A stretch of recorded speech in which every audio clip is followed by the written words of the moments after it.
नमस्कार किसान साथियों। गेहूं के दाने मोटे लंबे चमकदार कैसे करें, आज हम यही आपको बताने वाले हैं। दाने की साइज बढ़ाने के लिए बहुत सी बातों का आपको ध्यान देना पड़ेगा। कौन सी सावधानियां बरती हैं, कैसे कैसे क्या करना है, ये सभी जानकारी बहुत ही कम समय में बहुत ही छोटी वीडियो में आपको देने का प्रयास करेंगे। तो चैनल को सब्सक्राइब नहीं किया है तो SRJ किसान चैनल को सब्सक्राइब करिए। कोई भी आपके मन में सवाल हो, कोई भी डाउट हो, कुछ भी आपको जानकारी चाहिए किसी भी फसल से संबंध में, तो आप नीचे कमेंट कर सकते हैं। अगर आप चाहते हैं कि हम किसी अन्य विषय पर वीडियो बनाएं, जैसे अगर आप गन्ना किसान है तो अगर आप गन्ने के ऊपर वीडियो देखना चाहते हैं तो कमेंट करिए। अगर आप सरसों के ऊपर वीडियो देखना चाहते हैं, मतलब जो भी किसान साथी जिस फसल के ऊपर वीडियो देखना चाहते हैं, कम से कम 10 कमेंट आने चाहिए, हम उसके ऊपर वीडियो बना देंगे। तो चलिए ज़्यादा समय नहीं लेते हैं, वीडियो स्टार्ट करते हैं। गेहूँ के दाने मोटे और चमकदार करने के लिए शुरुआत से ही वैसे तो आपको ध्यान देना होता है। सही समय पर बुआई, सही समय पर सिंचाई, सही से खादों का इस्तेमाल करते हैं तो स्वाभाविक रूप से अच्छे आ जाते हैं दाने, और दाने का भराव भी अच्छे से हो जाता है। लेकिन हम कई बार बहुत सारी गलतियाँ कर देते हैं जिससे कुछ दिक्कतें आ जाती हैं। सबसे बड़ी गलती दाने के भराव ना होने के जो सबसे बड़ा कारण होता है पोटास की कमी। पोटेशियम का हम इस्तेमाल ही नहीं करते हैं। पोटास तो हम खासकर कीमत ज़्यादा होने से कुछ भी समस्या हो सकती है, हम नहीं डालते हैं। पोटास ना डालने से भी दाने, एक तो पहली बात तो बालियाँ ही पतली कमज़ोर निकलेंगी, उसके बाद दाने का भराव सही से नहीं हो पाएगा।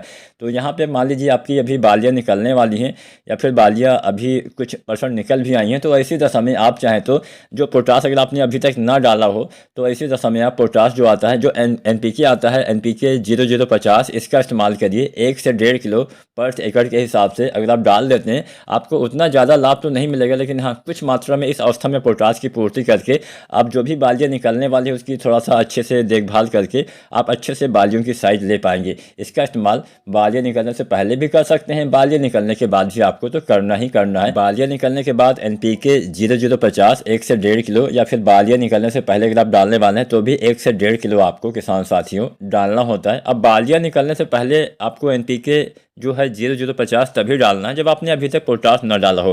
अगर आपने बुआई के समय पोटास की उचित मात्रा का इस्तेमाल किया है, 25-30 किलो के आसपास पोटास डाला हुआ है, तो ऐसी दशा में अभी पोटास डालने की आवश्यकता किसान साथियों नहीं है। दूसरा सबसे बड़ा कारण होता है दाने का भराव ना होने का, नमी की कमी, पानी की कमी। कई बार हम शुरुआत से अच्छे से ध्यान देते हैं, अच्छे कल्ले पाने के लिए हम बहुत सारी खादों का इस्तेमाल करते हैं, लेकिन बाद में हम उतना अच्छे से ध्यान नहीं दे पाते हैं, जिससे कई बार पानी की कमी खेत में हो जाती है। जब खेत में पानी की कमी हो जाती है तो दाने का भराव सही से नहीं होता है। तो नमी उचित आपको हमेशा, जब तक दाने का भराव सही से ना हो जाए, जब तक दाने मजबूत ना हो जाए, तब तक नमी बना के रखना है। लेकिन नमी बनाने के चक्कर में आप ये गलती मत करिएगा, बहुत ज़्यादा पानी भरिएगा मत। इस अवस्था में ज़्यादा पानी भर देंगे, पौधे एक तो पौधे अभी बड़े हो जाते हैं, पौधे में बालियाँ या तो निकल आई होती हैं, फिर गबोड़ अवस्था चल रही होती है इस समय, तो ऐसी दशा में पौधे पे भार थोड़ा ज़्यादा होता है। ज़्यादा पानी भरेंगे, हवाएं इस समय काफ़ी तेज़ चलने लगी है, और हवा तेज़ चलने से क्या होता है कि हमारी फसलें गिर जाती हैं। जब हमारी फसलें गिर जाती हैं तो हमें सबसे ज़्यादा नुकसान होता है, इस बात का आपको ध्यान देना है।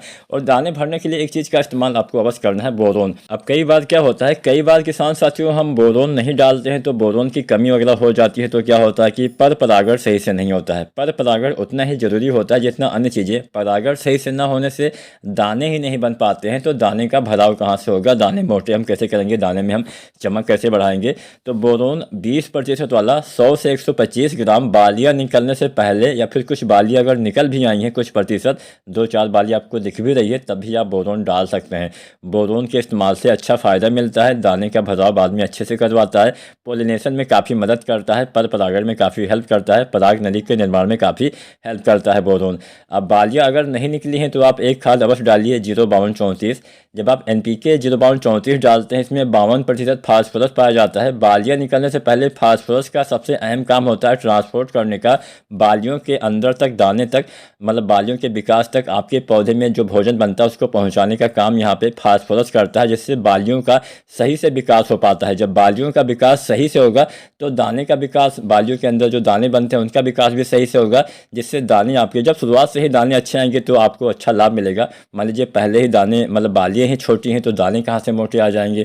तो ये सब बातें आपको ध्यान देना है। सही समय पर सभी खादों का इस्तेमाल करिए। पोटास आपको बुआई के समय ही डालना है, बुआई के समय ना डाल पाए हैं तो पहले सिंचाई पर भी आप पोटास डाल डाल सकते हैं तो अच्छा लाभ मिलेगा। बालियाँ निकलने के बाद थोड़ा बहुत पीलापन अगर पत्तियों में दिखता है तो ऐसी दशा में NPK 13-0-45 डालिए 1 से 1.5 किलो, जिससे कुछ पीलापन दूर हो जाएगा। पीलापन भी इस समय नुकसान पहुंचाता है, दाने के भराव में दिक्कत कर सकता है। तो अच्छे से देखभाल, सही समय पे सिंचाई, सही से खादों का इस्तेमाल करेंगे तो आपके भी दाने अच्छे आएंगे, मोटे आएंगे, चमकदार आएंगे। वीडियो अच्छी लगी हो तो लाइक शेयर करें और चैनल को सब्सक्राइब नहीं किया है तो सब्सक्राइब करें। धन्यवाद।